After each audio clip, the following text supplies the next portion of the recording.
தித்திக்கும் திங்கள் அழகு தமிழ் கவிதை கழகத்தின் இனிய காலை வணக்கங்கள். என் உறவுகளே, மனிதனின் மனதோட்டம்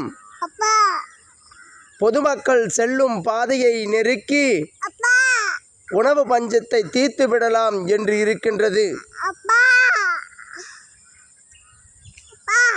மிக செல்வமிக்க செல்வந்தர்களிடம் பணம் பெற்று பல காரணங்களை சொல்லி அதை ஏமாற்றி விடலாம் என்ற நம்பிக்கை அவர்களுக்குள் தோன்றுகின்றது. பொதுவாக எது இருக்கின்றதோ அதில் அனைத்திலும் நம் திறமையை காட்டி நம் வசம் செய்து கொள்ளலாம் என்ற மனப்போக்கு இருந்து கொண்டிருக்கின்றது. நமக்கு மட்டுமே இந்த பூமி விரிந்திருக்கின்றது, வானம் மழைகளை தந்து கொண்டிருக்கின்றது, மரம் செடி கொடிகளெல்லாம் அசைந்து கொண்டிருக்கின்றது என கற்பனை உலகில் வாழ்ந்து கொண்டிருக்கும் சிலருக்கான பதிவுதான் இது. என் உறவுகளே, நீரும் நிலமும் ஐம்பூதங்களும் யாருக்கும் சொந்தமில்லை.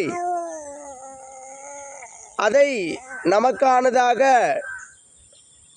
நாம் நினைத்து கொண்டால் அதில் என்ன பெரிதான வாழ்க்கை வாழ்ந்துவிட முடியும்? மனிதன் இந்த மண் நம் முன்னோர்களின் மண்.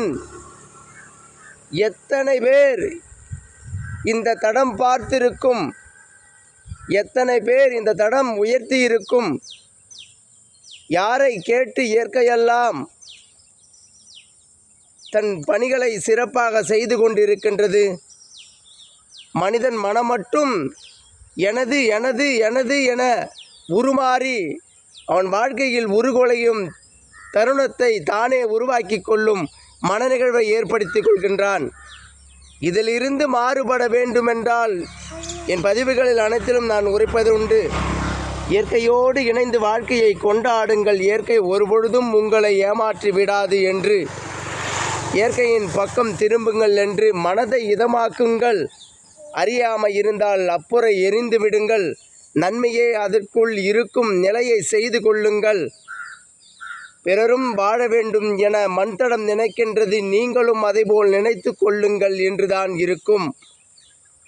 பதிவின் நோக்கம் என்னவென்றால், யாவருக்கும் சமமான இயற்கை, அதை நாம் அழகாக வாழ வேண்டும் என நினைப்பது.